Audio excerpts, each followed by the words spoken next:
तो फिर मरने का कोई भय नहीं होगा, क्योंकि आप मरने वाले कभी नहीं हो।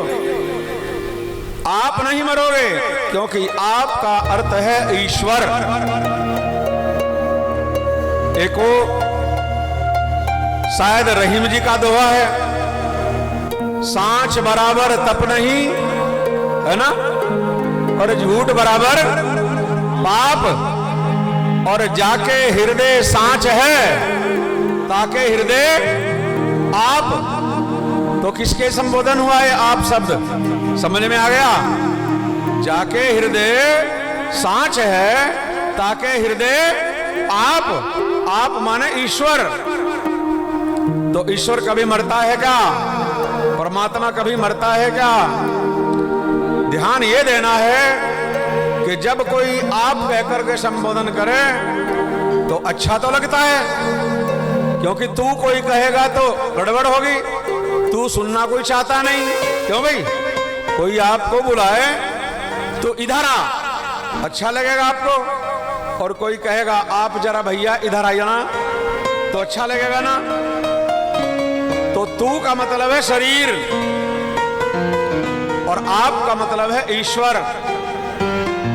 तो जब भी कोई आपसे कहे भैया आप जरा इधर आना, भैया आप तो बहुत अच्छे हो, तब क्या समझना है?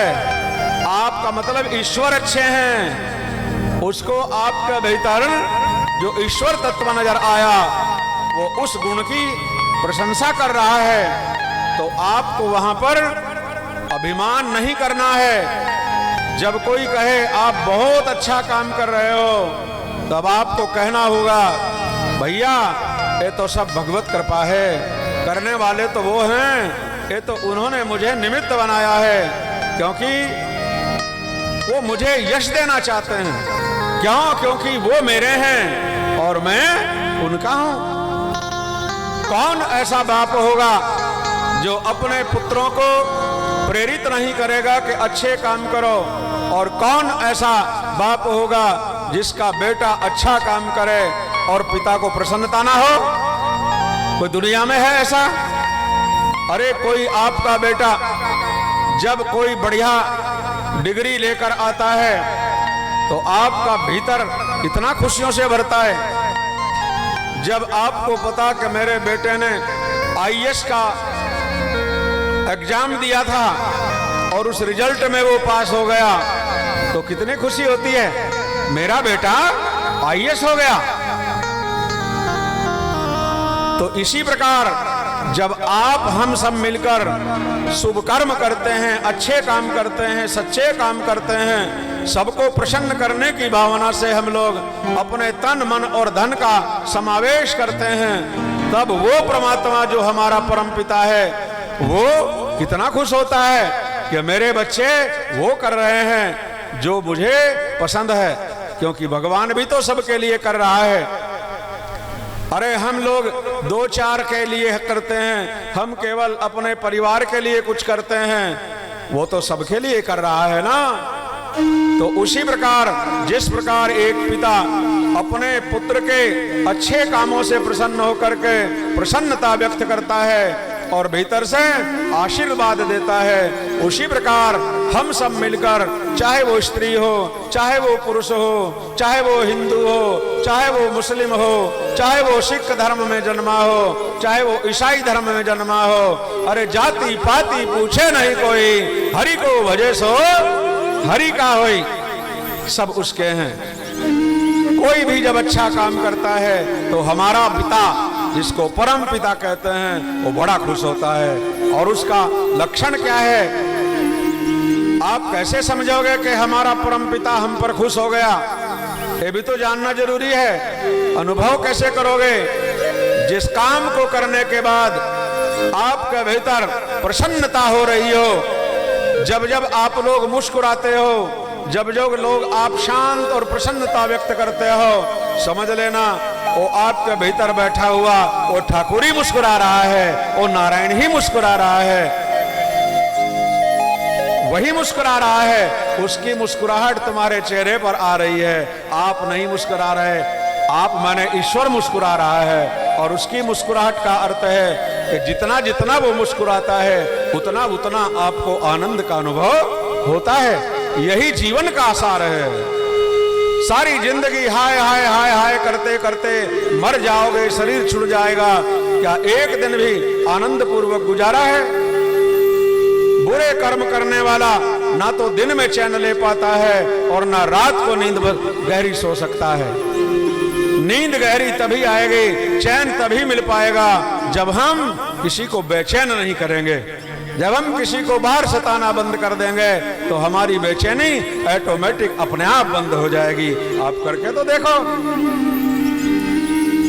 ये खुशी, भैया जूते बाहर रखो,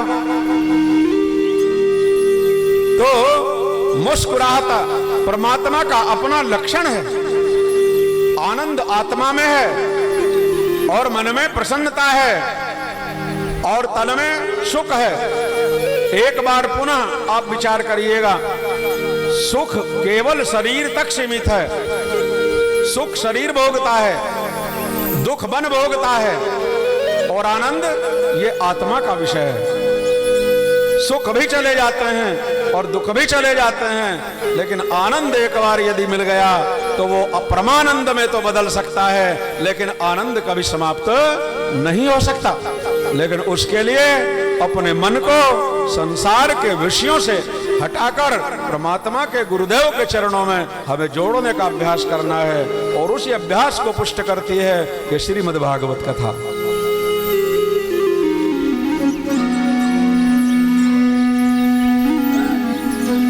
इसके लिए तो हमें केवल 3 काम करने हैं यदि जीवन को सार्थक करना चाहते हैं। सुखदेव जी बता रहे हैं, प्रिय परीक्षित, तू घबरा मत, मैंने तुझे प्रथम दिन आश्वस्त कर दिया। अरे खट्वांग राजा के पास तो केवल 48 मिनट थे, कथा सुनी थी प्रथम दिन। उसको भी पता लग गया कि 2 घंटे के बाद मुझे शरीर छोड़ देना है। देवताओं ने बता दिया था कि 2 घंटे बाद आपके किए हुए कर्मों का फल, ये सब जीव जंतु जो आसमान में तुझे दिख रहे हैं, ये वही हैं जो तूने अपने स्वाद के लिए जिनको मारा है, जिनको तूने खाया है, बख्शा है, सब तेरी इंतजार कर रहे हैं। जैसे तेरे निकलेगा ये नोच नोच कर तुझे खा जाएंगे। हे गुरुदेव, फिर क्या करूं? बोले माफी मांग ले और इसका फल कम हो, उसके लिए केवल 3 काम कर ले। 48 मिनट बहुत होती हैं, कम नहीं होती। प्यारे, केवल 3 काम का संकल्प आप भी कर लो। आज गुरुदेव सुखदेव जी महाराज प्रिय परीक्षित महाराज को जीवन का सार बता रहे हैं। आप लोग सभी परीक्षित के भाव से यहाँ पर बैठे हो। मैंने कल भी आपको समझाया था कि परीक्षित का अर्थ क्या है। परितः इक्षित्वादिति परीक्षितः, जिसको चारों ओर कण-कण में भगवान नजर आता है वो परीक्षित है। अथवा दूसरा अर्थ क्या है? दूसरा अर्थ क्या है? जो संसार की प्रतिकूलताओं में, संसार के झूठे झमेलों में, संसार की प्रताड़नाओं से दुखी होकर भी परमात्मा के नाम का स्मरण करना बंद नहीं करता। जो घर में सताने वालों के साथ रहता रहता भी अपने भजन के लिए समय निकाल लेता है, वो है परीक्षित, टेस्टेड, ओके। बोले ये घबराने वाला नहीं है। लाख कोशिश उसे रोकने की करें, और जितना रोकोगे उतना ही स्पीड बढ़ाकर अपना काम करेगा। तो दुनिया वाले तो रोकेंगे आपको, इसलिए भजन का समय ब्रह्म मुहूर्त। हमारे ऋषियों ने भजन करने का हमें जो समय बताया है वो है ब्रह्म मुहूर्त, क्योंकि उस समय प्रकृति शांत रहती है और तुम्हारे घर वाले भी सोए पड़े रहते हैं। जो तंग करने वाले हैं वो गहरी नींद में सोए पड़े रहते हैं। आप पैर दबे हुए उठो, हल्के हल्के उठो, और नहाने धोने की जरूरत ज्यादा मत समझा करो। नहा तो लेना 10 बजे चल जाएगा। महाराज, सुबह नहाने धोने में समय जल्दी बर्बाद मत किया करो, वो काम तो हमारा है। वो तो 3 बजे उठ करके, 4 बजे उठ करके हम आचार्य लोग वो काम तो हम कर लेंगे आपके लिए। अरे तुम तो बस फ्रेश हो जाया करो, और फ्रेश होकर के कुरला बुरला करके और हाथ पैर धो करके। और यदि महाराज सुनो, मैं तो ये कहता हूं, अगर तुम्हें बिस्तर में बैठकर भी आनंद भजन का लेना है तो बिस्तर में भी भजन हो सकता है।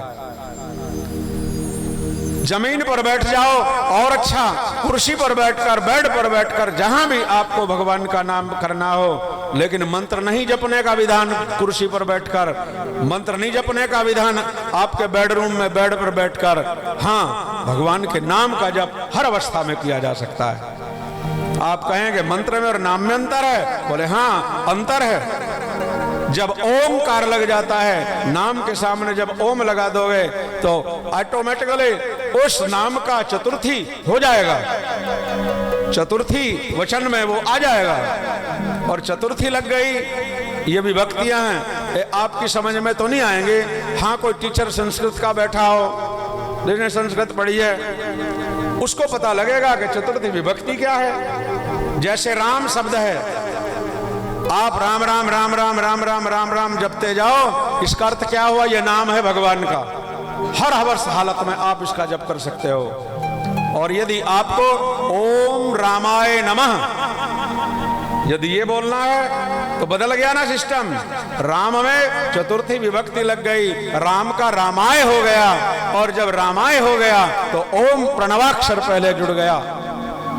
और जहां प्रणवाक्षर जुड़ता है उस नाम में चतुर्थी विभक्ति होने के कारण फिर आगे नमः हो जाएगा। तो मंत्र जपना है तो फिर तो नहाना पड़ेगा भाई, फिर तो स्वच्छ कपड़े पहनने पड़ेंगे भाई, जमीन पर बैठना पड़ेगा, उस मंत्र की दीक्षा गुरु के माध्यम से लेनी पड़ेगी। लेकिन ये संभव सबके लिए नहीं है। तब तक जब तक गुरु आपके जीवन में आए, जब तक आप तो सौभाग्यशाली हैं, आपको तो गुरु जी बहुत पहले मिल गए। लेकिन कुछ ऐसे हैं जिनका जीवन आधे से ज्यादा बीत गया, लेकिन आज तक उन्होंने कोई गुरु धारण नहीं किया। वो मनमुखी हैं, उनको कोई भी नरक में जाने से नहीं बचा पाएगा। यदि वो स्वर्ग में और सचखंड में जाना चाहते हैं तो सब कुछ छोड़ छाड़ करके एक बार गुरु धारण कर लो, और उनसे मंत्र नहीं नाम दान ले लो। इसलिए हमारे राधा स्वामी वाले महाराज वो मंत्र नहीं देते, वो नाम दान करते हैं। बोले ये नाम तेरे काम बना देगा, ये नाम तेरा पवित्र कर देगा, ये नाम तेरे मुक्ति का साधन बन जाएगा। इसलिए भगवान के नाम का स्मरण करना। परीक्षित जी महाराज, सुखदेव जी कहने लगे 3 काम में से पहला काम क्या है? भगवान नाम का जप करना। ये पहली विधि। यदि आपको संसार में रहते हुए अलौकिक आनंद का अनुभव करना है, परेशानियों से मुक्त होना है, रोज शनि और राहु आदि केतु आदि क्रूर ग्रहों की दशाओं से बचना है, तो ये महाराज इसका एक ही उपाय है कि आप भगवान के नाम का खूब जप करो, है ना। 3 सूत्र बताए हैं जीवन को सार्थक करने के लिए। पहला सूत्र है भगवान नाम का जप खूब करो। उसके बाद जब बेड से नीचे उतरो, ये बैठे बैठे सोकर उठते ही तुरंत, है ना, हड़बड़ाहट में नहीं उठना एकदम, नहीं तो बीपी यदि कम होगा और बढ़ेगा या कहीं शुगर कम हो गया तो नीचे गिर पाओगे एकदम। इसलिए सोकर के एकदम उठ करके चलना नहीं चाहिए। वैदिक परंपरा में वेद में एक मंत्र है, वहां लिखा है उत्तिष्ठतः जागृतः प्राप्य वरान निबोधत। शब्दों का प्रयोग आया है, उठो और जागो। एकदम नहीं कहा कि उठ करके भाग लो। कभी कभी नींद में भी उठने की आदत होती है लोगों को, इसलिए जागृत शब्द कहा गया है ना। कुछ लोग नींद में पता नहीं क्या क्या कर लेते हैं, है ना। तो नींद के बाद पहले उठो फिर जागो। जागो का मतलब थोड़ी देर बैठो और अपने को भगवान से जोड़ो। जब आपका मन भगवान से जुड़ेगा तब जागोगे आप, तब है जागृत अवस्था। नहीं तो सब मोह नींद सब सोवन हरा, है ना। देखे सपने अनेक प्रकार। फिर क्या होता है, रात भर सोचता है और जो बराबर वाला खेत है उसमें एक बिल्डिंग बना दूंगा, और जो उससे अगले वाला खेत है उसको बेच दूंगा और उसके पैसे से ऑन रोड वेंकट हॉल बना दूंगा, है ना। ये सोचता रहता है। और थोड़ी देर में बेचारा का देखते देखते मन में विचार करते करते करते और फिर जब आया पता, अरे कर तो दूंगा सारी जमीन बेचकर भी, यदि वेंकट हॉल पूरा ना कर पाया फिर क्या होगा। तो जैसे ही शौक लगता है उसको अंदर से, तो बीपी बढ़ा, ब्रेन हेमरेज हुआ, और ना वो जमीन बेच पाया, ना वो वेंकट हॉल बन पाया, सब कुछ खत्म हो गया। इसलिए पहले जागो। जागृत अवस्था क्या है? सबसे पहले सोकर उठते ही सबसे मान अपने प्रणाम करो, अपने माता पिता को प्रणाम करो। बैठे बैठे शिकायत नहीं करनी कि तुमने हमने ऐसे फंसा दिया, नहीं नहीं, उन्होंने जो किया बढ़िया किया, अब तुम उनसे बढ़िया कर लो। तुम्हें रोक रहा है क्या कोई? क्यों भाई? कुछ लोग अपने माता पिता की इतनी निंदा करते हैं, अजी कुछ नहीं किया, सब काम कर दिया खराब, ये कर दिया वो कर दिया। ऐसे क्यों पाप के भागी बनना? जो वो ना कर पाए उसे आप कर लो, और उनसे भी बढ़िया कर लो, उनको भी खुशी होगी, वो भी कहेंगे भैया बहुत अच्छा भाई, वास्तव में मैं नहीं कर पाया, तूने कर दिया, बहुत बहुत अच्छा। तो पहला सूत्र जीवन को अच्छा चलाने के लिए सुमिरन, भगवान नाम का सुमिरन, भगवान का नाम सुमिरन करके, माता पिता को प्रणाम करके, गुरुजनों को प्रणाम करके, सभी प्रकृति के देवी देवताओं को प्रणाम करके, क्योंकि सूर्य भी आपका रक्षक बन रहा है, हवा भी आपको चाहिए, सूरज का प्रकाश भी चाहिए, धरती पर चलने के लिए भी चाहिए, और सांस लेने के लिए हवा भी चाहिए, और पीने के लिए जल भी चाहिए। तो उनका धन्यवाद तो करना चाहिए।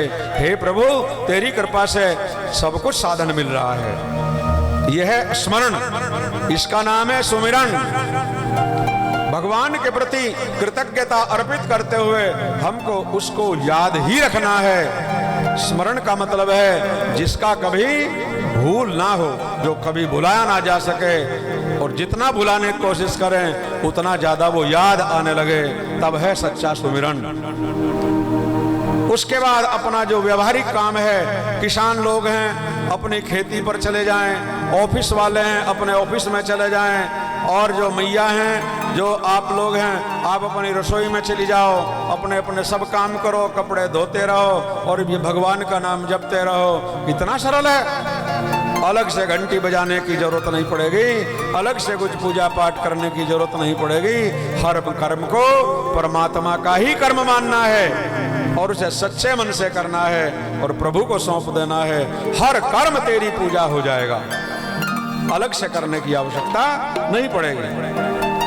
परीक्षित जी महाराज से कहने लगे, सुखदेव जी सबसे पहला काम मैं कथा करता जाऊंगा, और तू पूछते जाना, मैं कथा भी सुनाता रहूंगा, और तू कथा सुनते भी रहना, लेकिन मन मन में अपने इष्ट का, अपने पूर्वजों के, उनके गुरुजनों के, सबके नाम का स्मरण करते जाना, और भगवान के नाम का स्मरण करते जाना, ताकि तेरी सुनने की योग्यता बनी रहे, तुझे नींद ना आए, तुझे प्रमाद ना हो, तुझे आलस्य ना हो।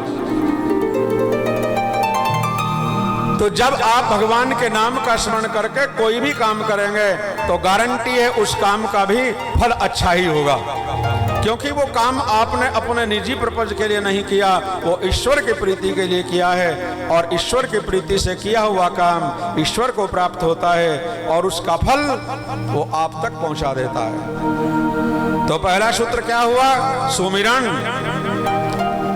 दूसरा सूत्र क्या है? सत्संग। सत्संग, जहां से भगवान के नाम की चर्चा सुनने को मिले, चाहे वो धोती पहनता हो, चाहे वो पैंट पहनता हो, चाहे वो स्त्री हो चाहे पुरुष हो, जो भी आपको परमात्मा के गुण, स्वभाव, उनकी लीलाओं की कथा और भगवान के धामों की चर्चा जहां से भी जिसके मुंह से सुनने को मिले, समझो वो सच्चा आदमी है। वो सच्चा आदमी है क्योंकि वो ईश्वर से प्रेम करने वाला है, तभी तो उसकी वाणी से उसका गुणगान निकल रहा है। ऐसे व्यक्तियों का संग करना ही सत्संग है। बोलो सच्चिदानंद भगवान की जय हो। हरि। सत्संग का अर्थ ये नहीं है कि सारे काम छोड़ करके बस आप लोग बैठ जाओ भजन करने। आप बैठना भी चाहोगे तो कोई बैठना नहीं देगा। इसलिए ब्रह्म मुहूर्त में शुरू हो जाओ। ब्रह्म मुहूर्त आपके लिए है और लाइन बिल्कुल खुली रहती है, बिल्कुल क्लियर लाइन। तो ब्रह्म मुहूर्त में सर्वप्रथम अपने परिवार के बुजुर्गों का, अपने देवी देवताओं का, अपने दिवंगत पितरों का, परमात्मा के नाम का स्मरण कर लेना चाहिए। अपने नदियों का, पर्वतों का, ये सब भगवत रूप हैं। कल की कथा में आपने श्रवण किया कि भगवान ने अपने से ही ये सब बनाया।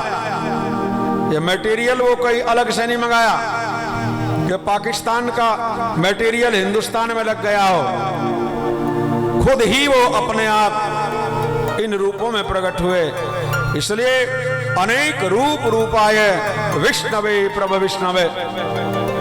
विष्णु सहस्त्र नाम में वर्णन आता है, प्रभु जितना भी ये आकार, जितना भी ये रूप बाहर दिखाई देता है, सब तू ही है, सब तू ही है।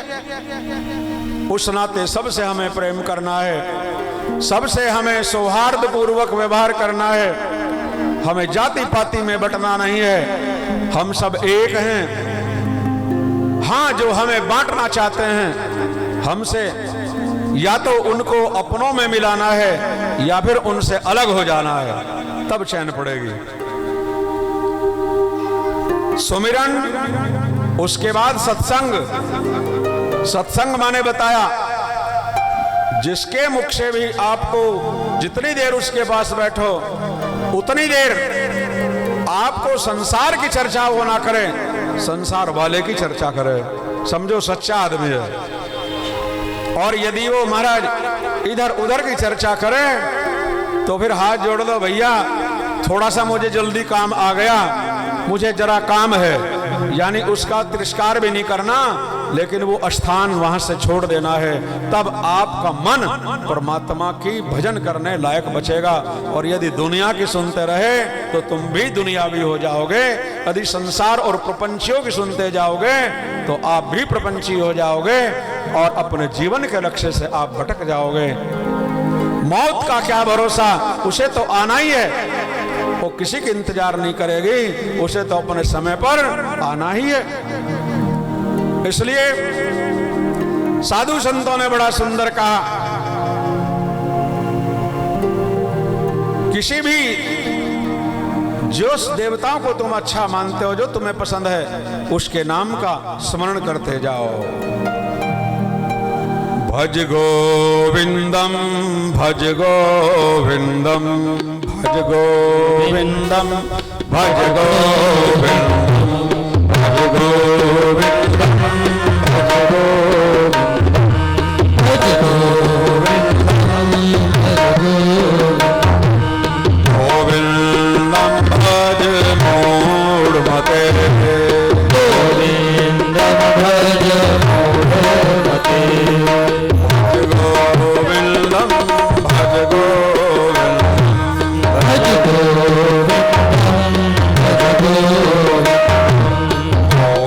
गोविंदम भज मूढ़मते गोविंदम भज मूढ़मते गोविंदम भज मूढ़मते गोविंदम भज मूढ़मते।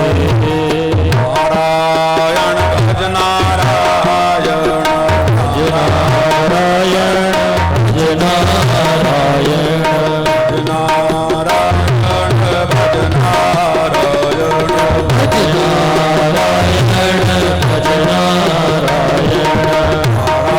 नारायण भज मूढ़मते नारायण भज मूढ़मते नारायण भज मूढ़मते नारायण भज मूढ़मते। बोलिए भागवत भगवान की जय हो। हर पल उसके नाम का स्मरण करते जाओ, सत्संग का लाभ उठाओ। और तीसरा सूत्र क्या है? कल हो सकता कथा में आपसे फिर पूछ लिया जाए कि 3 सूत्र कौन कौन से बताए थे, इसलिए बहुत गंभीरता से आप श्रवण करना और समझना। तीसरा सूत्र है सेवा। क्या नाम है? सेवा। सेवा में और नौकरी करने में जमीन और आसमान का फर्क है भाई। जिस काम को करने के बाद तुम्हें पैसा चाहिए, जो पैसे के बदले आप करते हो, वो सेवा नहीं है, वो नौकरी है नहीं? और नौकरी के 9 काम और 10वां जरूरी। क्यों जी? 9 तो है ही हैं, 10वां इसलिए करना है ताकि अगले दिन में 9 काम करने की वो मुझे परमिशन दे दे। और यदि 9 में से 8 करोगे तो उसी दिन वो आपको कहेगा भैया कल आने की जरूरत। क्यों भाई? भाई तू ना ये कल, तू काम नहीं करता बढ़िया, पैसे पूरे लेता, काम नहीं करता तू। तो नौकरी के 9 काम और 10वां जरूरी है जी। तो पैसे के बदले जो आप सेवा दे रहे हो वो सेवा नहीं है, वो नौकरी है। और कब मिले और कब छूट जाए उसका परिणाम केवल पैसा है। नौकरी पैसे के लिए करेंगे, पैसा मिल गया तो नौकरी का मामला समाप्त, इसी लोक में वो काम करेगी। और सेवा, सेवा का अर्थ है जो बिना पैसे काम हो। बोले भाई साहब मेरा कर्तव्य था। क्यों जी? मंदिरों में सफाई करना ये नौकरी का नहीं है, ये सेवा है।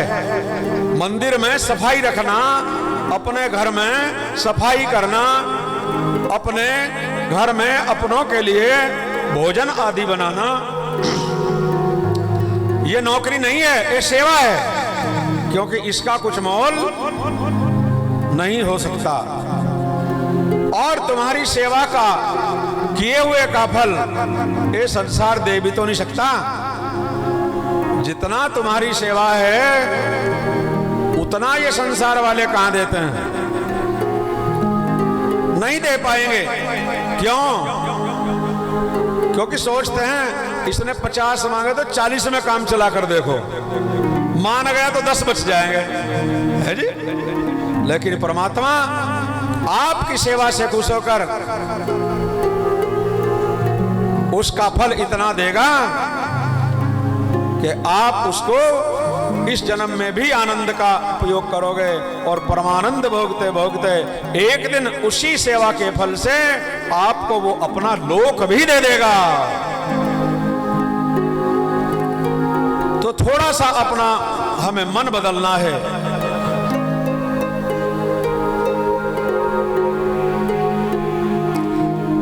अपने जीवन को परमात्मा के चरणों में समर्पित करना है। एक बहुत पुराना भजन है, हमारी दादी जी उस भजन को रामायण का पाठ करने के बाद रोज सबसे बुलवाती थी। हमारी दादी जी, हमने देखा है और आपको याद भी है, अधिकांश महिलाएं उस भजन को जानती हैं और गाती भी हैं, लेकिन मन से नहीं गाती, है ना। जिस दिन मन जुड़ गया और उसका अर्थ समझ गए, उस दिन फिर देखो आनंद ही आनंद है। आओ हम परीक्षित भाव से, क्योंकि अब परीक्षित जी को सुखदेव जी महाराज आगे की कथाओं में प्रवेश कराएंगे, तो उससे पहले आओ मिलकर अपने इस जीवन को हम परमात्मा के चरणों में समर्पित कर दें और बोल दें क्या? अब सौंप दिया इस जीवन का सब भार तुम्हारे चरणों में, सब भार तुम्हारे चरणों में अब सौंप दिया इस जीवन का सब भार तुम्हारे चरणों में, सब भार तुम्हारे चरणों में अब सौंप दिया इस जीवन का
भरोसे लायक नहीं है।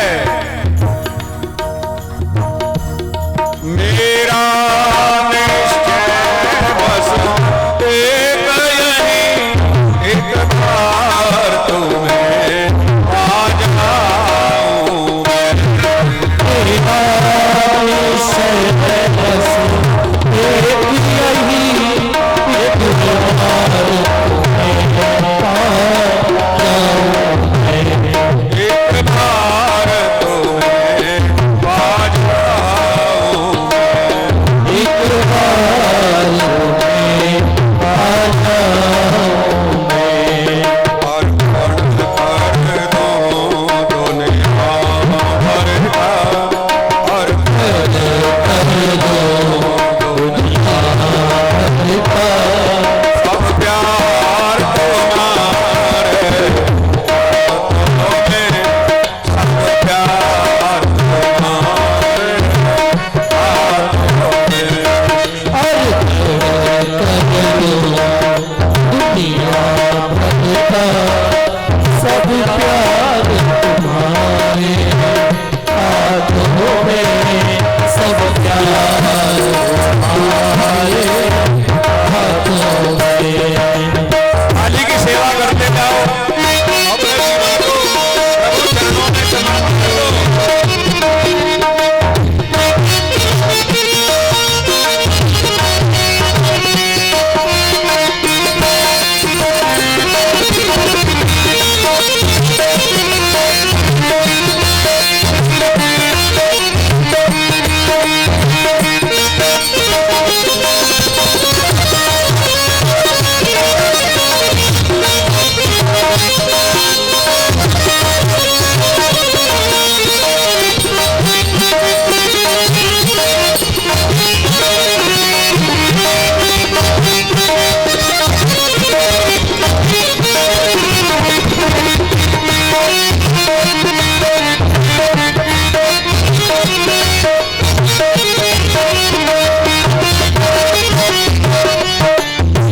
भगवान के चरणों में प्रार्थना करना, प्रभु जिस प्रकार एक कमल का फूल कीचड़ में खिलता है, पानी में खिलता है, कीचड़ उसकी खुराक है, कीचड़ ना हो तो कमल खिल नहीं पाएगा।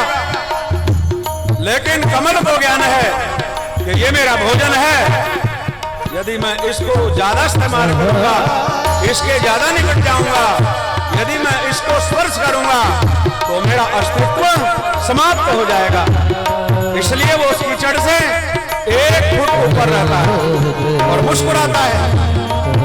इसी प्रकार हमको संसार में रहना है, लेकिन संसार की आसक्तियों से, लगाव से दूर रहना है। बड़ा सुंदर भाव गाया है संतों ने। जो जग में रहूं तो ऐसे रहूं, जल में रहूं तो ऐसे रहूं, जो जल में कमल का फूल रहे, जो जल में कमल का फूल रहे। मेरे सब गुण दूर करो प्रभु जी, मेरे सब गुण दोष समर्पित हो भगवान तुम्हारे हाथों में, भगवान तुम्हारे हाथों में। अब समाप्त किया जीवन का, सब भार तुम्हारे हाथों में।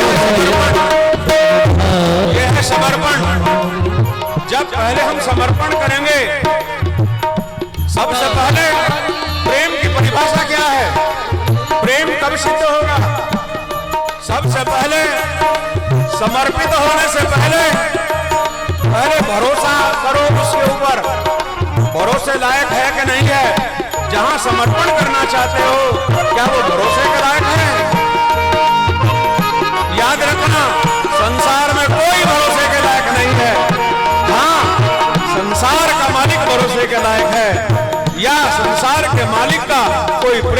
भरोसे लायक है। संतों से और भगवान के भक्तों से कभी हानि नहीं हो सकती, क्योंकि वो सच्चे हैं तभी वो अच्छे हैं। तो पहले जहां समर्पण तुम करना चाह रहे हो, जहां इस मस्तक को झुकाना चाह रहे हो, क्या वो भरोसे लायक है? यदि हां तो समर्पित हो जाओ। पहले भरोसा, फिर समर्पण, उसके बाद है प्रेम, फिर उसके हो जाओ। फिर जैसा वो कहे, फिर उसके निर्देशन में जीवन को चलाओ। इसलिए गुरुओं की आवश्यकता है। जीवन में भरोसे लायक गुरु मिल जाए, कोई सदाचारी महात्मा मिल जाए, कोई सदाचारी घर में सबके होता है एक हर परिवार में एक ना एक ढूंढो, एक ना एक ऐसा जरूर है जो आपकी बकवास भी सुनता है, आपके लिए मेहनत भी करता है और आपके दुत्कार भी खाता है। और जब दुत्कारों से दुखी होता है तो रात में अपने ठाकुर को याद करता है, प्रभु और परीक्षा मत लो, हर घर में ढूंढ लो, कोई ऐसा मिलेगा आपको। चाहे वो तुम्हारा पिता हो सकता है, तुम्हारी माँ भी हो सकती है, तुम्हारी भाभी भी हो सकती है, तुम्हारा भाई भी हो सकता है, यहाँ तक तुम्हारी बेटी भी हो सकती है, तुम्हारा बेटा भी हो सकता है। और यदि तुम्हारा इतना दुर्भाग्य है कोई भी ऐसा नहीं है, तो तुम्हारा पड़ोसी भी कोई हो सकता है। और पड़ोसी में भी कोई ऐसा ना हो तो गांव में कम से कम एक जरूर होगा जो सबको प्रणाम करते हुए सबको सन्मार्ग पर ले जाने का काम करेगा। प्यारे, ये भगवान ने व्यवस्था बना रखी है। आवश्यकता है उसको पहचानने की, आवश्यकता है उसको अपने निकट देखने की। और यदि आपको लगे ये बात सबकी सुनता है, उसे सताया न करना। तो गरीब और संत यदि इनको सताओगे तो गरीबों की दुआ नहीं लगती, गरीबों की बद दुआ लगती है। मुंह से निकल गई तो इलाज भी कर लोगे, लेकिन संत बद दुआ भी तो नहीं दे सकता। पिता अपने बच्चों के लिए बद दुआ भी तो नहीं कर सकता, और नहीं कर सकता तो उसके भीतर जो बैठा परमात्मा है वो बख्शेगा क्या? इसलिए किसी संत ने कहा है, गरीबों को मत सता, गरीब रो देगा और सुनेगा उसका मालिक तो दो जहां से खो देगा। ये लोक भी बिगड़ जाएगा और परलोक भी बिगड़ जाएगा। इसलिए प्रभु के चरणों में ही समर्पण करना चाहिए, वही भरोसे लायक है। आइए अपने जीवन को, अपने तन को, अपने मन को, अपने धन को, जो भी हमारा है सर्वस्व प्रभु चरणों में अर्पित करने का हम संकल्प करें और कह दें, अर्पण कर दूं सब प्यार तुम्हारे हाथों में, सब प्यार तुम्हारे हाथों में। दुनिया भर का सब प्यार तुम्हारे हाथों में, अपने घर में रहो, अपने परिवार में रहो, संसार में रहो। आवाज कम, तबले की आवाज कम रखो, बाहर बहुत जा रही है। जब मैं बोलूं ये कम कर देना चाहिए।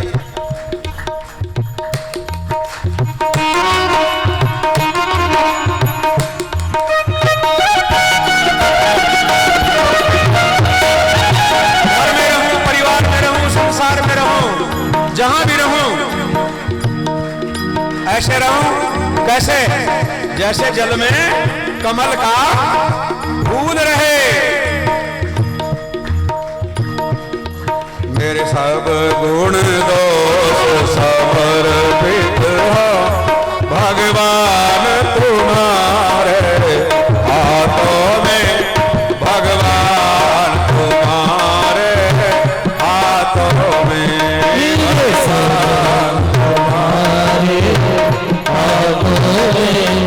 भगवान तुम्हारे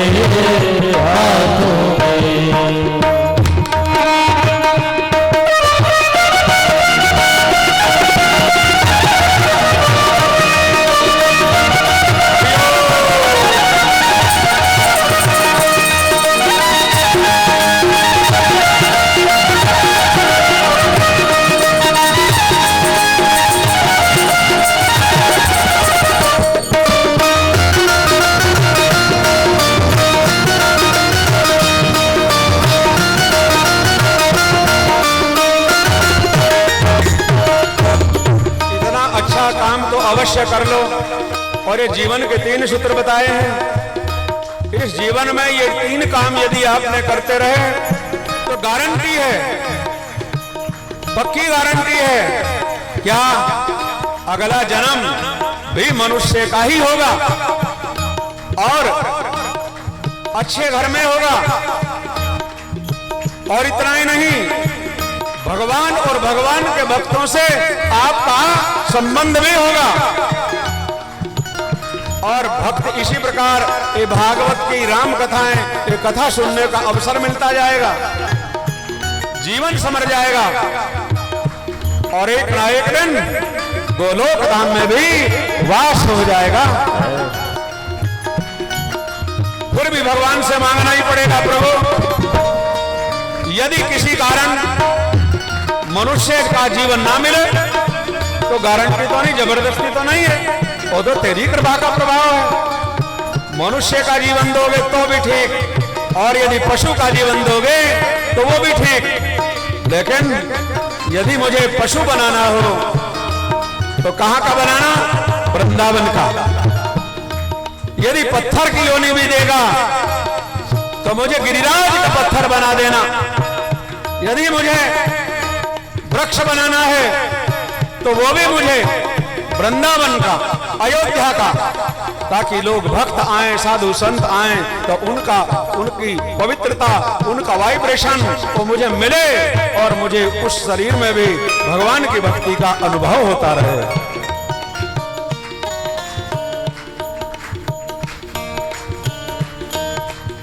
यारे यही आनंद है।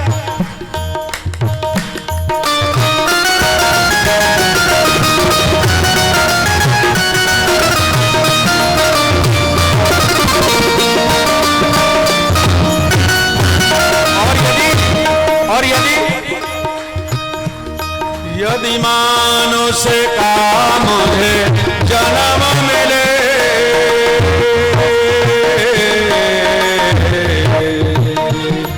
यदि मानुष का मुझे जन्म मिले तो तेरे चरणों का पुजारी बनूं, तो तेरे चरणों का पुजारी बनूं, तो तेरे चरणों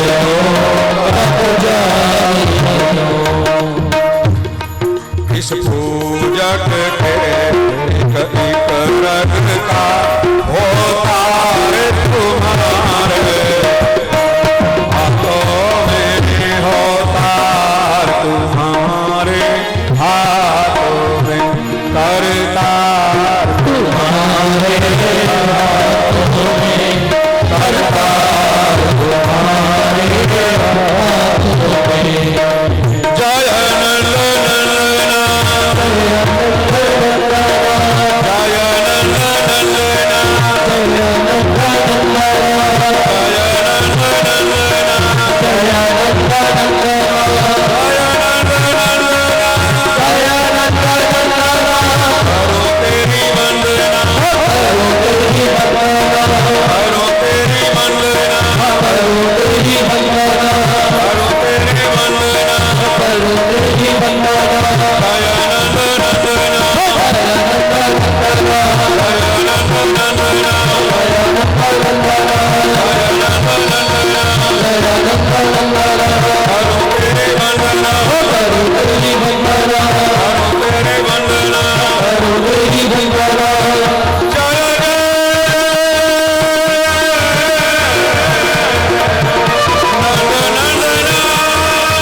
जय जय जय श्री राधे।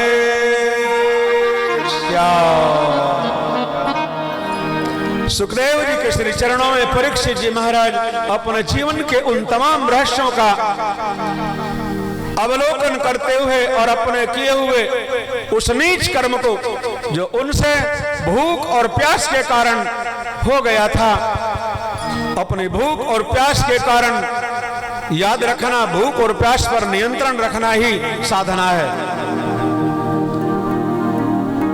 साधना का अर्थ ये नहीं है कि पदार्थ है नहीं तो हम तो साधक हैं जी, और पदार्थ सामने है तो फिर टूट कर गिर के पड़े इसके ऊपर, है ना। पदार्थ सामने हो, भोग सामने हो, लेकिन फिर भी भोगों से विरक्त हम बने रहे, है ना। इसका नाम है आसक्ति रहित होना, भोगों से विरक्ति होना। भोग बुरे नहीं हैं, भोग ना हो तो तुम्हारा जीवन नहीं चल पाएगा, लेकिन नियंत्रण हो, मर्यादा हो। पानी पीना है तो गंगा जी के बीच में जाकर थोड़ा ही पीना है, गंगा जी के किनारे पर खड़े होकर लोटे में लो। और यदि कहीं गंगा जी के बीच प्रवाह में जाकर के आप लोग पानी पीने का प्रयास करेंगे तो गंगा का प्रवाह आपको बहाकर ले जाएगा। इसी प्रकार ये संसार भी सागर है, हमें इस सागर के किनारे पर रहकर अपनी अपनी आवश्यकताओं की, इच्छाओं की नहीं, आवश्यकताओं की, इच्छा का संबंध मन से है और आवश्यकता हमारी प्रभु पूरी करता है। इच्छाएं आप कभी पूरी नहीं कर पाएंगे, और आप क्या पूरी करोगे, भगवान भी सबकी इच्छा सारी की सारी पूरी नहीं कर पाता। इसलिए इच्छाओं का हम दास नहीं बनना है, आवश्यकता में से भी परम आवश्यकता देखनी है। आवश्यक तो बहुत कुछ है, लेकिन उनमें परम आवश्यक क्या है, पहले वो कर लो, वो हो जाएगा तो फिर सब कुछ हो सकता है। तो जीवन को इस लायक बनाओ, हमें जीवन में साधना करनी है, भोगों में हमें विरक्ति रखनी है। परीक्षित जी महाराज बड़े प्रसन्न हैं, क्योंकि आज उनको लग रहा है कि गुरुदेव की वाणी का रसपान करके अब मेरे भीतर की कलमशता धीरे धीरे कम हो रही है। भगवान नाम के रस से जो अपराध मैंने किया है वो कम हो रहा है। जब भी आपसे कोई जाने अनजाने में कोई गलत काम हो जाए, उसे छिपाना नहीं, उसे अपने बता देना सबको, आज मुझसे यह गलती हो गई। छिपाओगे तो वो बीज रूप बन करके आपके अंतःकरण में चला जाएगा, और फिर भी आपसे वही जबरदस्ती वो काम कराएगा। उसी समय उस बीज को काट करके फेंक दो बाहर, बच जाओगे। और यदि गलती को बार बार उसी गलती को बार बार दोहराओगे तो फिर वो गलती नहीं हो गई, अब वो अपराध की श्रेणी में चला गया। परीक्षित जी ने जीवन में एक ही बार गलती की है और उस गलती का प्रायश्चित किया है, और यहां तक उन्होंने निर्णय ले लिया है कि इस भूख और प्यास के कारण मैं भूख और प्यास पर नियंत्रण ना रख सका, और भूख और प्यास की मिटाने की आवश्यकता में मैंने एक संत का अपराध कर दिया है जो नहीं करना चाहिए था।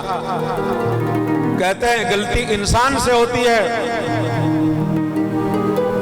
एक बार दो बार गलती हो गई, मानी जा सकती है कि गलती हो गई, लेकिन बार बार समझाने के बाद भी उसी गलती को बार बार करना तो फिर वो गलती नहीं, वो अपराध हो जाता है। परीक्षित से अपराध नहीं हुआ, लेकिन वो उस गलती को भी अपराध की श्रेणी में रख रहा है, और उस अपराध की श्रेणी का जो फल था, जो साप मिला था कि आज से 7वें दिन ये तक्षक जिंदा होगा और तुझे डसेगा, तेरा दुर्मरण होगा, तेरी सदगति नहीं हो पाएगी। तो उस गलती को भी अपराध की श्रेणी में लाकर संकल्प कर लिया है कि मैं आज से राजपद त्याग देता हूं, आज से मैं राज सत्ता का मोह त्याग देता हूं, आज से मैं राजभोग त्याग देता हूं। और अनशन पर बैठ गए। जब तक नहीं मैं कुछ जल पीऊंगा, जब तक नहीं मैं कुछ भोजन करूंगा, जब तक मेरे गुरुदेव मुझे मेरे जीवन का अर्थ नहीं समझा देंगे। इसलिए ना भूख है ना प्यास है। चौथा दिन हो गया और चौथा दिन होने के बाद भगवान शुकदेव ये कहने लगे, परीक्षित मृत्यु से डर रहा है क्या? ना पानी पी रहा है, ना तू कुछ खाना खा रहा है, क्या डर रहा है मौत से? बोले गुरुदेव मौत से नहीं डर रहा हूं, डर इस बात का है कि मुझ जैसे सदाचारी और मुझ जैसे खानदानी, मेरे पूर्वज, मेरी दादी, मेरी माता, मेरे पड़बाबा आदि सब भगवत भक्त हुए हैं। मैं किस मुख से जाऊंगा उनको मिलने? वो सोचेंगे हमारे वंश में तो नीच कर्म करने वाला कहां से पैदा हो गया? अरे हम तो संतों की, भक्तों की सेवा पूजा करने वाले लोग हैं और तूने भूख और प्यास को मिटाने के लिए एक साधु का अपमान किया है। धिक्कार है तेरा जीवन। इसलिए मुझे डर है अपयश का। संभाविता नाम चाकीर्ति मरणादिति रिच्यते। भगवत गीता में भगवान अर्जुन को समझा रहे हैं, अरे शरीर का छोड़ देना ही मौत नहीं होता, कलंक लग जाना भी, अपयश भी हो जाना, ये भी मौत से कम नहीं होता। इसलिए प्रभु मुझे हर पल हर क्षण मुझे अमृत रस आप पिला रहे हो और इसका प्रभाव है कि मुझे ना भूख है और ना प्यास है। अच्छा तो चलो अब हम तुम्हें आगे की कथा सुनाता हूं। कल की कथा कहां छोड़ी थी? बोले गुरुदेव कल आपने ब्रह्मा जी के शरीर से अनेक ऋषियों की उत्पत्ति की कथा सुनाई। आज मैं जानना चाहता हूं उन ऋषियों के आगे फिर कैसे उनका वंश का विस्तार हुआ, फिर आगे ब्रह्मा जी ने क्या किया। तब आगे की कथाओं को सुखदेव जी ने प्रारंभ किया और कहने लगे, परीक्षित जी, मनु और शतरूपा भगवान ब्रह्मा के क्रमशः दाहिने हिस्से से मनु महाराज प्रकट हो गए और ब्रह्मा जी के बाएं भाग से एक स्त्री का प्राकट्य हुआ जिसका नाम था शतरूपा। मनु और शतरूपा वहां से इस सृष्टि का आगे प्राकट्य हुआ। मनु और शतरूपा का विवाह विधि विधान से हुआ और आगे देखते ही देखते मनु और शतरूपा को 5 संतान की प्राप्ति हो गई, जिनमें से 2 पुत्र थे और 3 पुत्री थी। देवहूति, आकुति, प्रसूति 3 कन्याएं, प्रियव्रत और उत्तानपाद ये 2 पुत्र हुए।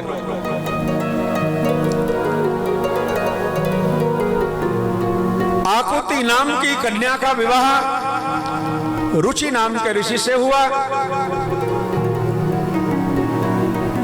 और यहां से ऋषि सृष्टि प्रारंभ हो गई। दूसरी कन्या प्रसूति, जिसकी पुत्री का नाम था सती। ये प्रसूति नाम की कन्या दक्ष से ब्याही गई और प्रसूति और दक्ष के माध्यम से सती का जन्म हुआ।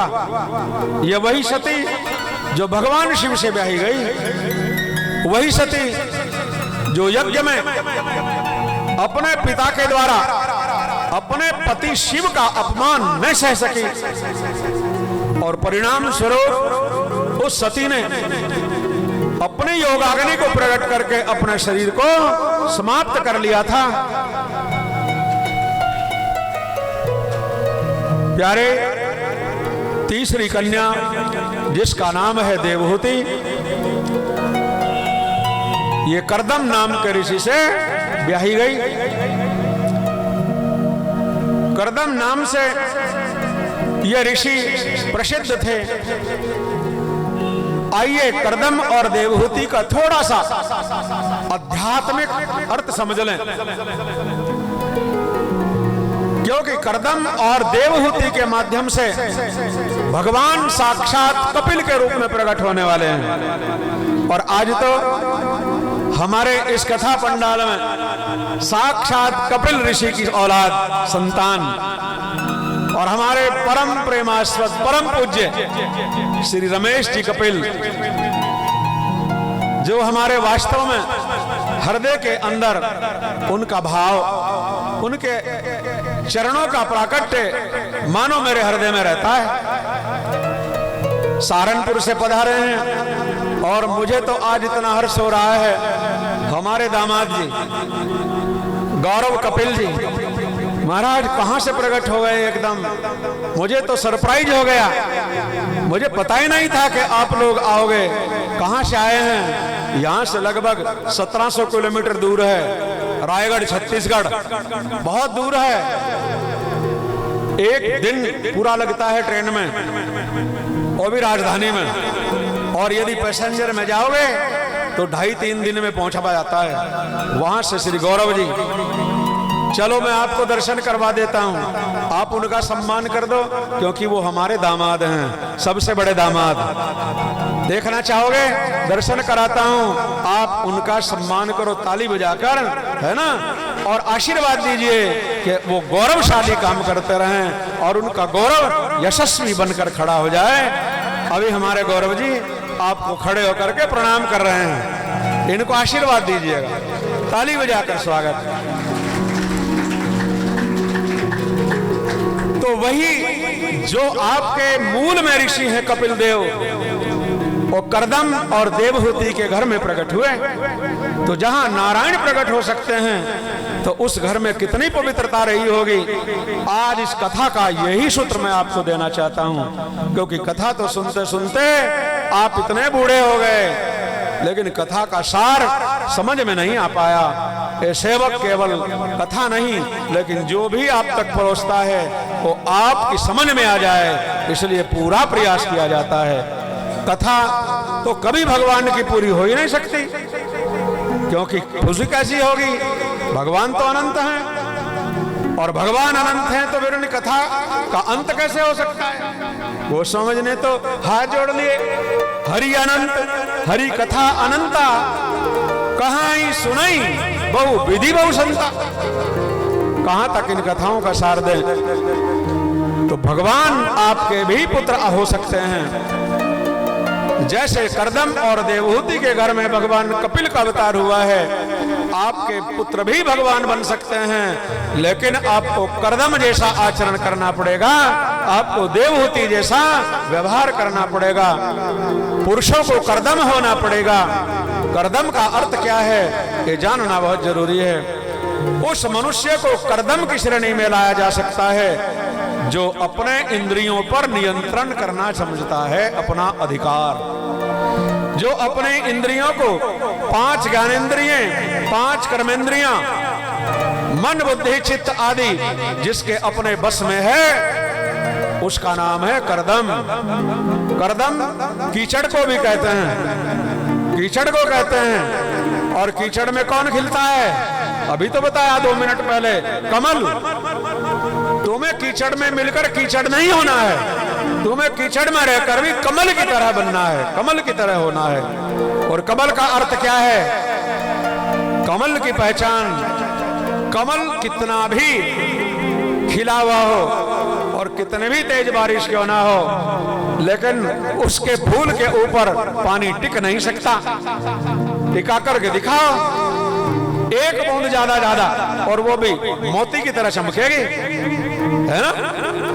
पद्म पत्र इवाम बसा, भगवान कहते हैं जैसे पद्म पत्र है उसके ऊपर पानी टिक नहीं सकता, ऐसा ही आप संसार में तो रहो, लेकिन संसार तुम्हारे भीतर ना चला जाए। संसार को भीतर नहीं ले जाना, संसार में रहना बुरा नहीं। हम लोग करते क्या हैं, जो देखा, जो सुना, जो कहा, वो सब भीतर है और उसी को उधेड़ बुन में लगे रहते हैं। उसने ये कह दिया, उसने ये कह दिया, उसने ये कर दिया, और इसमें झंझावात में आकर के हमने अपना मन और बुद्धि ये बिगाड़ दिया है। बुद्धि बिगड़ गई, मन बिगड़ गया। कर्दम का अर्थ है कह इंद्रियाणाम दमनम करोति इति कर्दमः। जो मनुष्य अपने इंद्रियों पर नियंत्रण करना जानता है, जिसकी इंद्रियां उसके वशीभूत हो गई, वो है कर्दम। पुरुषों के बारे में बताया गया है, चाय की यद्यपि कोई आवश्यकता नहीं होती जीवन में, लेकिन आदत तुमने ऐसी बना ली कि यदि सुबह की उठते हुए चाय ना मिली तो सिर में दर्द हो जाता है। बोलो हाँ जी, होता है। किस किस के हाथ उठाओ ऊपर, तो चाय छोड़ दो। फिर चाय नहीं, वो जहर है। फिर जिस चीज के अभाव में आप पीड़ित होने लगे, वो समझ लेना वो तुम्हें पी रहा है, वो तुम्हें समाप्त कर रहा है। बचना चाहते हो तो भाई उससे मुक्त हो जाओ, उसे छोड़ दो, क्योंकि चाय में कोई प्रोटीन नहीं होती, चाय में कोई विटामिन नहीं होती, है ना। और चाय ही पीना चाहते हो तो फिर चलो मैं एक लिंक दे देता हूं आपको। हर्बल किसने सुना है? हर्बल का फिर आप फ्रेश पियो। क्यों जी? गौरव जी बहुत काम करे हर्बल में। यदि कोई कहेगा मैं लिंक दे देंगे, आप एक एक डब्बी मंगवाओ। है तो महंगी, लेकिन उतनी महंगी नहीं जितनी डॉक्टर की फीस महंगी है। हर्बल एक कंपनी है, अफ्रेश नाम से, वो एक चीज बनाती है। काम तो वो चाय से बढ़िया करती है, लेकिन नुकसान नहीं करती है, फायदा करती है। मन बस में नहीं है, जहां चाय दिखी, और ये भी नहीं सोचते पी कहीं में रहे हो। ये जो डिस्पोजल है ना, डिस्पोजल, जब से ये दुनिया में आया है, और डिस्पोजल में आप लोग जब से चाय, गरम गरम चाय पीते हो, तो वो कैंसर का रूप धारण करता है। तुम्हारे पेट के अंदर कैंसर बनाने का काम करता है। पहले पीतल के बर्तन थे, पीतल के बाद फिर लोहे के आ गए, अब लोहा भी गया, अब डिस्पोजल हो गया। और गरम गरम खाना उस पर डालते हो और वो पिघलने लगता है, प्लास्टिक का वो बना हुआ, और वो सारा का सारा तुम्हारे पेट में जा रहा है। तुम सोच रहे हो भोजन बर्तन मांजने से वो बच गए, लेकिन पता नहीं है कि तुम भीतर कैंसर पहुंचा रहे हो। इसलिए इस डिस्पोजल को कम से कम प्रयोग करो। अपने बर्तन ले आओ बढ़िया, या फिर पहले तो, अब तो सब काट डाले सब। जब हम छोटे थे ढाक बहुत था, ढाक के पत्ते का पत्तल बनता था पहले, और बारात के अंदर बड़े बड़े फंक्शन में पत्तल पर भोजन किया जाता था। और ढाक में अंदर ऐसी औषधि होती है, जब उसके ऊपर गर्म पदार्थ हम डालते थे तो वो ढाक के पत्ते में जो एक तत्व है वो उस भोजन के साथ पेट में जाता था, और किसी के कमर में दर्द नहीं रहता था। किसी बुढ़िया माँ के समझो 120 वर्ष की उम्र भी हो जाए तो किसी बुढ़िया को कमर का दर्द सुनने में नहीं आया। और आज छोटे छोटे बच्चे कमर के दर्द से परेशान हैं, है ना। जिसको को बोले महाराज क्या करें, झुक नहीं सकते, क्या हुआ तुम्हें? बोले यहाँ कमर में दर्द रहता है, इसलिए रहता है। अब क्या करें, कथा सुनाऊं कि तुम्हारे मन की व्यथा दूर करूं मैं? लेकिन कहना तो पड़ेगा, कहना तो पड़ेगा। पहले आप देखो, आज भी जो आपसे बूढ़ी हैं, आज भी वो चोटी करती हैं। अपनी सासू माता को देख लेना। पहले कहते थे स्त्रियों के जितने लंबे बाल होते थे उतने ही से सौभाग्यशाली मानते थे, और उस चोटी की 3 लड़ियों वाली वो चोटी बनाती थे, पीछे लटकी रहती थी। और जब वो माता जी सोती थी तो धर्म की आड़ में उसको पूर्व महाराज घर के परिवार के बुजुर्ग, उनकी सासू कहती थी बेटी चोटी नीचे नहीं लटकनी चाहिए, नहीं तो चोटी के सहारे कोई भी जीव जंतु चढ़ करके तुझे नुकसान पहुंचा सकता है। बोले फिर सासू माँ इसका करूं क्या मैं? बोले जब सीधी लेटेगी ना, इस चोटी को पीछे ऐसे कर लिए सीधे, इसके ऊपर लेट जाना। उसका अर्थ क्या था? यहां गर्दन से लेकर और नीचे रीढ़ की हड्डी का पहला हिस्सा, जिसको हम मेरुदंड कहते हैं, उस मेरुदंड के नीचे वो चोटी आती थी और पूरी रात उसको बैलेंस कर देती थी। और तमाम शरीर की जो रस की हमारी नसें नाड़ियां हैं, पूरी इंगला पिंगला आदि जो नाड़ियां हैं, वो सब उससे फ्रेश होकर के दिन भर में सुबह फ्रेश उठा करते थे। 10 बजे नहीं, दिन के 4 बजे उठा करते थे, 4 बजे। अब क्या करें? अब चोटी छोड़ी ही नहीं किसी ने। जब चोटी है ही नहीं तो रीढ़ की हड्डी की रक्षा कौन करे? उधर खाने से ढाक के पत्ते छूट गए, डिस्पोजल में आप लोगों ने खाना शुरू कर दिया, तो बीमारी डिस्पोजल अंदर भेज रहा है और चोटी जो रक्षा करती थी पीछे वो खत्म हो गई है। तो कमर में भी दर्द रहेगा, है ना, गर्दन में भी दर्द रहेगा, महाराज घुटनों में भी दर्द रहेगा, सारे शरीर में दर्द रहेगा। लेकिन फिर भी आपको बताता हूं कि सब दर्दों की दवाई है एक सहारा राम का। बोलो सच्चिदानंद भगवान की। सब दर्दों की एक दवा, एक सहारा राम का। यदि तुमने भगवान के नाम का सहारा ले लिया तो निश्चित तुम्हारे दर्दों का इलाज हो जाएगा। बात चल रही थी करदम और देवहूति की पवित्रता की, तो करदम के बारे में समझ लिया।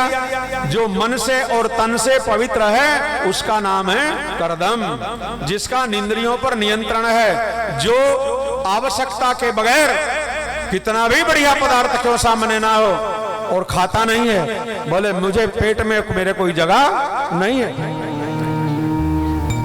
आंखें सुंदरता देखेंगी लेकिन सौंदर्य को देख करके उनमें विकार पैदा नहीं होता, बल्कि विचार आता है, बोले ये इतना सुंदर तो इसको बनाने वाला तो और परम सुंदर।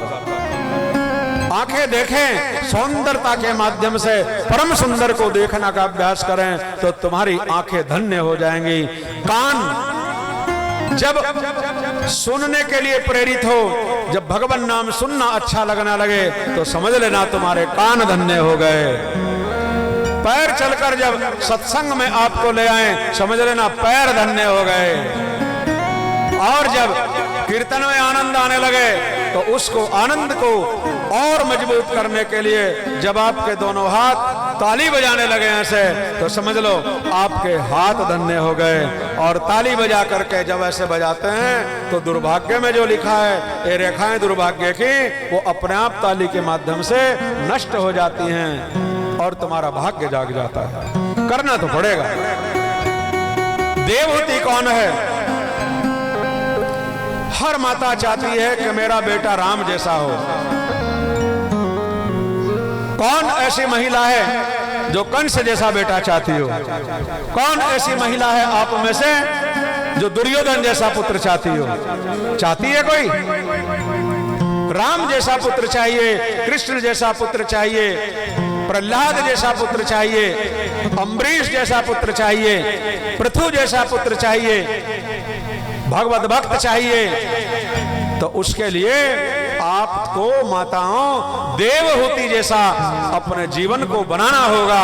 देवहूति का अर्थ क्या है? देवहूति का मतलब है ये बुद्धि, और इस बुद्धि के अंदर विकार नहीं होने चाहिए। विकार मुक्त बुद्धि ही देवहूति है, क्योंकि विकारों से मुक्त बुद्धि ही भगवत्ता को अवतरित कर लेती है। इसलिए देवहूति का दूसरा अर्थ है देवानाम आवाहनम कर्तुम शक्नोति इति देवहूति, यानी जो उन देवताओं की दिव्यता को अपने मस्तिष्क में उतार ले उसका नाम है देवहूति। जब आप देवहूति जैसा आचरण करने लगेंगे तब आपका घर के अंदर फिर आपको कृष्ण जैसे, प्रहलाद जैसे, भगवान शंकराचार्य जैसे, है ना, साधु संतों जैसे पुत्र हो गया। तो भगवत भक्त होगा, और पुत्री भी यदि हो गई तो वो भी कोई कम नहीं आएगी। वो या तो राधा का अवतार होगी, या रुक्मणी का अंश अवतार होगी, या गोपिकाओं का अवतार होगी। फिर आनंद ही आनंद होगा। और जहां पर भी भगवान का अंश होगा, विशेष अंश होगा, उस घर के अंदर भी भगवान के ही वातावरण का व्यवस्था बनेगी। फिर वहां कहने की जरूरत नहीं होगी। फिर सुबह उठकर सब लोग अपने अपने भजन में लग जाते हैं, और पूरा घर, वो घर नहीं रह जाता, फिर वो वैकुंठ बन जाता है, फिर वो गोलोक बन जाता है, फिर वो भगवत धाम हो जाता है, फिर वो विष्णु हो जाता है, विष्णु धाम हो जाता है। जहां क्लेश है वो नरक है, और जहां प्रसन्नता है वो स्वर्ग है। देवहूति और करदम जी महाराज का विवाह हो गया, और विवाह जब हुआ तो पहली रात्रि में देवहूति घर में आई। करदम जी महाराज कहने लगे, देखो देवी, मैंने तो तुम्हारे पिताजी से पहले ही कह दिया था कि आप राजा हो। मनु राजा थे, और तुम्हारी माताजी महारानी शत्रुपा, जब वो मेरा रिश्ता लेकर आए थे तो मैंने उनको पहले स्पष्ट कर दिया था कि मैं ऋषि हूं, मैं भोगी प्राणी नहीं हूं, मैं ऋषि हूं, और ये मेरा आश्रम है। आश्रम में ऋषि रहते हैं। ऋषि का अर्थ है साधनों का उनको कभी अभाव नहीं होता, साधनों को जुटाने में वो अपनी बुद्धि नहीं लगाते। जो मिल जाए वो पर्याप्त है, जो प्राप्त है वही पर्याप्त है। आप भी सूत्र ले लो, जो आपको मिला है बहुत है। विचार करना, जितना मिला है उसके लायक हो क्या तुम? विचार करना। फिर भी हम उसका धन्यवाद नहीं करते। प्यारे, करदम जी कहने लगे, देवहूति, उस समय दिन में विवाह होता था, रात में नहीं। और विवाह संस्कार की जो वैदिक परंपरा है, मैं आपके जीवन में ये जो हम देखते हैं दिन में जो विवाह होता है, वास्तव में यही शास्त्रीय विधान है। रात्रि में विधान नहीं है शास्त्र का, क्योंकि रात्रि में सूर्यास्त के बाद कोई भी धर्म कृत्य करने का अधिकार नहीं होता, सूर्य के साक्षी में। और विवाह संस्कार में भी हमारे कर्मकांडी जो ब्राह्मण हैं वो कहते हैं सूर्य का दर्शन करो, तो रात में कहां से कर लोगे? क्यों जी? ये प्रमाण है सर। तो दिन में विवाह हुआ, और सायंकाल से पहले पहले विदाई हो जाती थी गोधूली काल में, ताकि लोग संध्या होने से पहले पहले अपने घरों में प्रवेश कर लें। तो देवहूति दुल्हन बनकर सज धज कर विवाहित होकर करदम जी के साथ कहां आ गई? आश्रम में, करदम जी के आश्रम में आ गई, और कहा, देखो देवी, मेरी संध्या करने का समय हो गया है। बोले, हाँ महाराज, मैं जानती हूँ ऋषि इस समय संध्या करते हैं, त्रिकालिक संध्या होती है, आप चिंता ना करें। बस आज तो आप मुझे बता दो कहां जल रखा है, कहां बर्तन रखा है, और कल से फिर मैं अपने आप आपकी सेवा में लग जाऊंगी। करदम जी ने कहा, नहीं नहीं, आज तो मैं ही सब कुछ करूंगा, आज तो तू हमारी अतिथि है। पहले दिन बहू आती है, आते ही उससे झाड़ू कराती होगा तुम, या पोछा कराती हो कोई, है ना? आते तुम यहां बैठो बस, है ना? सब कुछ मिलता है, क्योंकि वो अतिथि बनकर आई है, और कोई नहीं है, वो लक्ष्मी का रूप लेकर आई है। हाँ, वो लक्ष्मी ना रहकर वो काली का रूप धारण कर ले भाई, उसका किसी पर कोई इलाज नहीं है। देवी के अनेक रूप हैं। प्यारे, करदम जी ने फटाक से संध्या की और कहा, देवी, मुझे संध्या में लगभग 1 घंटा लग सकता है, तो चिंता मत करना, अगर देरी हो गई तो सब व्यवस्थाएं हैं। बोले, आप चिंता ना करें, मेरी चिंता ना करें, अपनी संध्या का आप शुभारंभ करिए। और संध्या करने लगे करदम जी, और संध्या करके जैसे ही उन्होंने गायत्री का तीसरा रूप शिव स्वरूप का ध्यान किया तो भगवान शिव गायत्री का रूप धारण करके त्रिकालिक संध्या में, प्रातःकालीन संध्या में ब्रह्मा जी का ध्यान करना होता है। मध्याह्न में विष्णु का ध्यान करता है, स्वरूप बदलते हैं गायत्री के, और सायंकाल वो शिव स्वरूपा हो जाती है।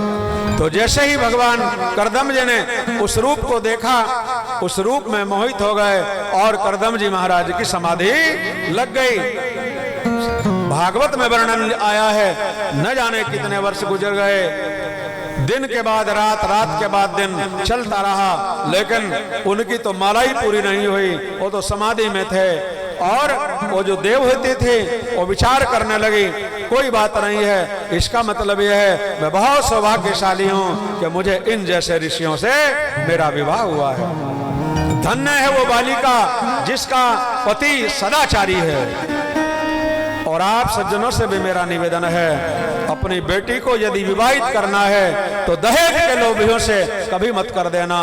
उसके पास जमीन कितनी है ये कभी मत देखना कहीं ये बेटा जिससे तुम शादी कर रहे हो कहीं ये शराब तो नहीं पीता, कहीं ये जुआरी तो नहीं है, कहीं ये कुसंगी तो नहीं है। यदि ऐसा है तो उसकी तनख्वाह कितनी भी क्यों ना हो, वहां बेटी मत देना, क्योंकि वो आपकी बेटी को प्रवाह नहीं कर पाएगा। देवहूति बड़ी प्रसन्न बोले, आज मेरा जीवन धन्य हो गया, जैसा मैं चाहती थी। और ऐसा पति प्राप्त करना है तो पार्वती की पूजा करनी होती है। देवहूति ने पूरे जीवन भगवान शिव का आराधन किया। भगवान शिव और उनकी अर्धांगिनी पार्वती का जप किया।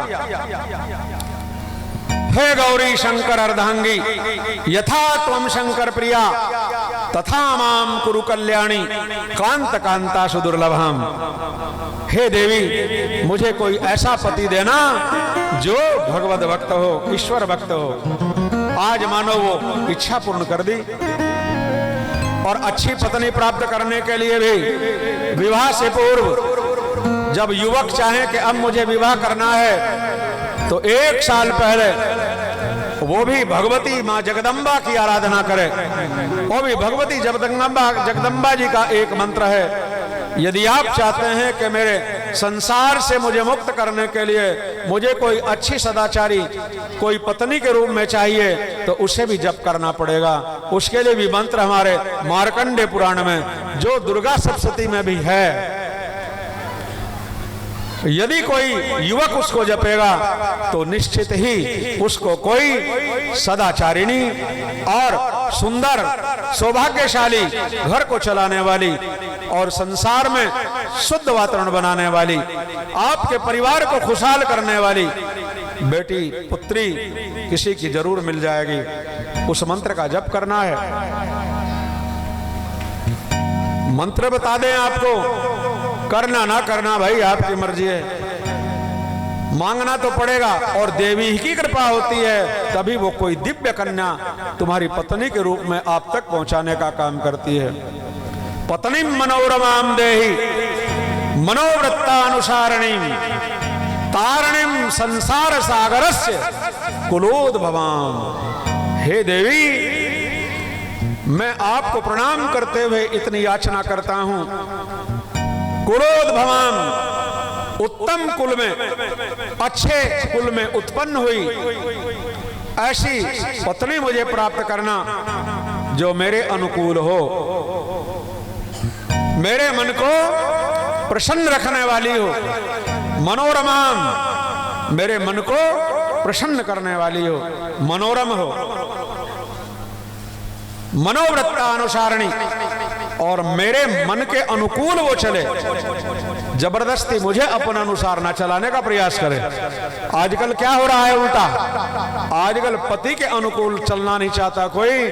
आज की बेटियां क्योंकि संस्कार माँ बाप नहीं दे पाते तो वो अपने मन के अनुसार पहले अपने पति पर कब्जा करती हैं, पहले अपने पति को अपने रंग में रंगती हैं और फिर कहते हैं अपने माँ से अपने बाप से तेरा कोई रिश्ता नहीं, रिश्ता बनाना है तो मेरे माँ बाप से बनाओ,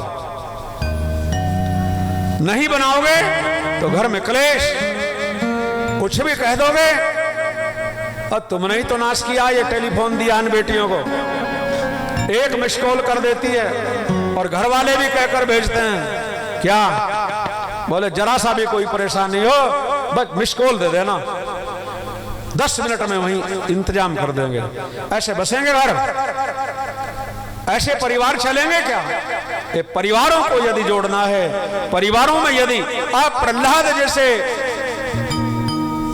अब्दुल हमीद जैसे, है ना, किसी भी तरफ हो, जो राष्ट्र का सेवक हो, जो राष्ट्र धर्म को निभाने वाला हो, महाराज तब घर में जन्म होगा। और माँ बाप तो चलाना सिखाते हैं। आजकल की बेटियां तो जिस दिन वो पास करके जाता है ना, लड़का आता है लड़की देखने, उसी समय उसका नंबर ले लेती हैं, बोले नंबर दे के जाओ जी, और नंबर जहां दिया उसके बाद बोले मोबाइल भी भेज दो जी गिफ्ट में, मेरा जन्मदिन आने वाला है। मोबाइल भी उसका, नंबर भी उसका, और शादी भी नहीं हुई और पहले ही सब कुछ। तो ऐसे कपिल भगवान का अवतार नहीं हो सकेगा, ऐसे राम का अवतार नहीं हो सकेगा, ऐसे कृष्ण का अवतार नहीं हो सकेगा घर में। ऐसे में तो भैया या तो निसंतान ही रहोगे, और यदि होंगे तो फिर धुंधुकारी जैसे होंगे, जो जीते जी भी पीड़ित करेंगे और बाद में प्रेतत्व में प्राप्त हो जाएंगे। इसलिए इस भारत में, ये भारत ये भक्ति प्रधान देश है, इस भारत में ये सब कुछ चलने वाला नहीं है, ये भारत की परंपरा नहीं है, ये वैदिक संस्कार नहीं है। हमारे संस्कार तो महाराज भागवत जी की कथाओं में करदम जैसे, देवहूति जैसी कन्याएं हों, करदम जैसे हमारे पुरुष हों, पृथु जैसे हमारे पुरुष हों, अम्बरीश जैसे हमारे भक्त हों, तब इस भारत में भक्ति बनी रहेगी। और जहां भक्ति है वहां भगवान रहते हैं, और जहां भगवान रहते हैं वहां सब कुछ रहता है, वहां आनंद ही आनंद होता है। तो ये कौन सोच रही है? देवहूति। बोले मैं तो धन्य हो गई, मुझे भोगी पति नहीं मिला, योगी पति मिला है, मेरा जीवन प्रशस्त हो गया है। और दिन बीतते गए, रात बीतती गई, और दिन महीनों में बदले, महीने वर्षों में बदले, और वर्ष कितने बदल गए कुछ पता नहीं। लेकिन तत्काल देवहूति ने अपने श्रृंगार को अलग कर दिया और अपने जो सजना धजना रोज का था वो बंद कर दिया, और उसने भी पति की बराबर में अपना आसन बिछा लिया, और जब जब मौका लगता उनके निकट बैठ जाती, और वो भी नमो नारायण नमो नारायणाय, ओम नारायणाय नमः, ओम नमो नारायणाय, ये जप करने लगी। जप भी चल रहा है और साथ साथ पति को भी देखती जा रही है, किस समय इनकी आंखें खुले और इनको कुछ मांगने की आवश्यकता ना हो, पहले ही मैं वो आवश्यकता पूरी कर दूं। अचानक न जाने कितने दिनों के बाद समाधि खुली करदम जी महाराज की, और तब तक करदम जी बिल्कुल बूढ़े हो गए, जटाएं बढ़ गई, और वो देवी जो 16 साल की पत्नी, 16 साल की आयु में जिसका विवाह हुआ, अब वो भी लगभग 70-75 साल की हो गई। उस जमाने की बात होगी, वो भी बूढ़ी हो गई और समाधि खुली। उस समय करदम जी के शरीर पर भीगा हुआ वस्त्र, क्योंकि पवित्रता भी पति को करनी है, कहीं मक्खी ना लग जाए, कहीं मच्छर ना लग जाए, इसलिए पति के शरीर को साफ रख रही है। हल्के हल्के हाथ से पति को उस कपड़े से, उस पानी के कपड़े से निचोड़ निचोड़ करके उसको स्नान करा रही है। और उसी समय करदम जी की समाधि खुली है और कहा, देवी तुम कौन हो, भूल गए? बोले महाराज इतना भी याद नहीं रहा है, अब से कुछ साल पीछे याद करो, है ना, हम लोगों का विवाह हुआ है। अच्छा देवी देवहूति आप हैं? बोले हाँ। बोले तुम तो जवान थी। बोले आप देख लो अपना चेहरा पहले, तुमसे तो फिर भी जवान ही हूं, है ना। अरे तू जब इतनी इंतजार क्यों की, तू चली जाती है अपने घर। बोले घर से तो निकलने का एक ही संकल्प था कि पति की आज्ञा के बिना दोबारा अपने घर में वापस नहीं आऊंगी, और ऐसे में तो मेरी और धर्म बनता था, मैं आपको किसके सहारे छोड़कर जाती हूं। तो गदगद हो गए करदम जी। धन्य है परमात्मा, धन्य है ऐसी पत्नी जिन्होंने मेरी साधना में बाधा नहीं पहुंचाई। अपने पति के जीवन की बाधा नहीं बनना है हमें, अपने पति के जीवन को आगे बढ़ाने में मदद करनी है हमें। यदि ये गुण सीख लिया तो जीवन में आनंद ही आनंद बनेगा। सुखदेव जी कहने लगे, हे परीक्षित जी महाराज, दोनों का वार्तालाप हुआ और प्रसन्न हो गए करदम जी। और करदम जी प्रसन्न हो गए, कहने लगे, देवी कोई बात नहीं है, अब क्या चाहती हो। बोले आप प्रसन्न हैं भजन करने के बाद। बोले इतना प्रसन्नता है कि तेरी बाधा ना पहुंचने के कारण मेरा समाधि में बहुत मन लगा, मेरा बहुत आनंद बढ़ा, मुझे परमानंद मिला। तुम्हारा कोई मनोरथ हो, तुम्हारी कोई इच्छा हो तो बताओ, हम पूरी करने का प्रयास करेंगे। बोले प्रभु आपको तो फिर पता ही है कि एक पत्नी की क्या इच्छा हो सकती है। समझ गए और कहने लगे, थोड़ा ध्यान करो, इस अवसर एक सरोवर, क्योंकि जिस समय पत्नी का शिष्टाचार देखा तो करदम जी की आंखों से अश्रु निकल पड़ा। कोई आपकी सेवा करे और कृतज्ञता में कोई अपने से छोटा आपकी सेवा करे, छोटा भाई बड़े भाई की सेवा करे, तो बड़ा भाई मुंह से कुछ कह तो नहीं पाता, लेकिन खुशी में उसके अश्रुपात हो जाते हैं, है ना। तो पत्नी के अश्रु, पत्नी के उस शिष्टाचार के माध्यम से उसके अश्रु बिंदु निकल पड़े और उन अश्रु बिंदुओं से बिंदु सागर बन गया। बोलो सच्चिदानंद भगवान की। वो उनकी योग आगनी, योग का फल था। कहते हैं उस सरोवर में इशारा किया, देवी जाओ इस सरोवर में स्नान करके आओ, तुम्हारी ये जड़त्व, तुम्हारी ये जरा अवस्था ये दूर हो जाएगी। बोले फिर अकेली क्यों जाऊं मैं, दोनों जाएंगे। कुंभ में स्नान अकेले क्यों जाना, तीर्थों पर अकेले क्यों जाना। इसलिए पूजा में, तीर्थ सेवन में, कोई भी पूजा पाठ करें, कहीं भी तीर्थ पर जाओ तो सपत्नी को होकर जाने की आज्ञा है। अकेले अकेले जाने का कोई लाभ नहीं होता।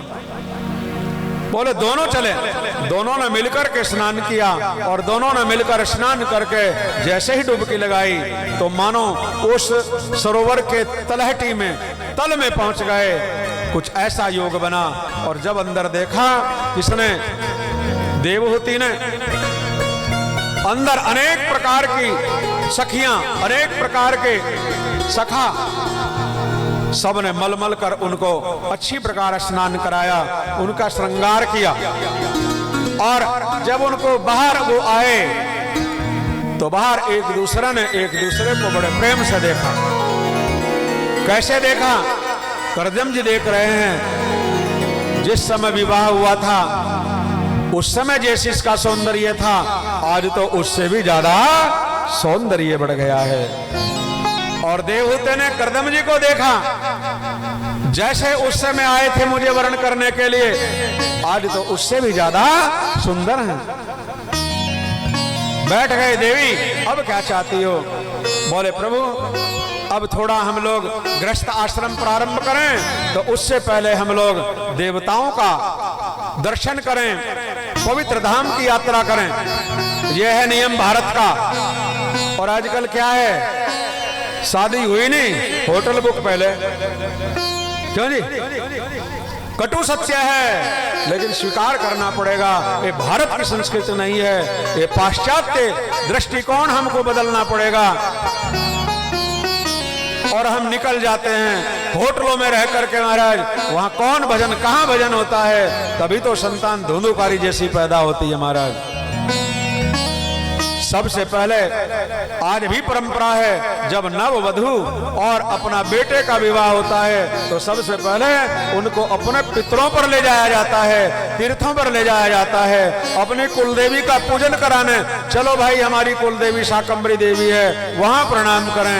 ऐसे ऐसे प्रणाम करके और फिर उस बेटी का घर घर खाना होता है। उसके पीछे लॉजिक क्या है कि अपने जो परिवार वाले हैं ये सबके घर में जाएगी और सबके पैर छूने का विधान है। बोले पैर पड़ाओ इनके, और पैर पड़ाई भी दो, क्यों नहीं।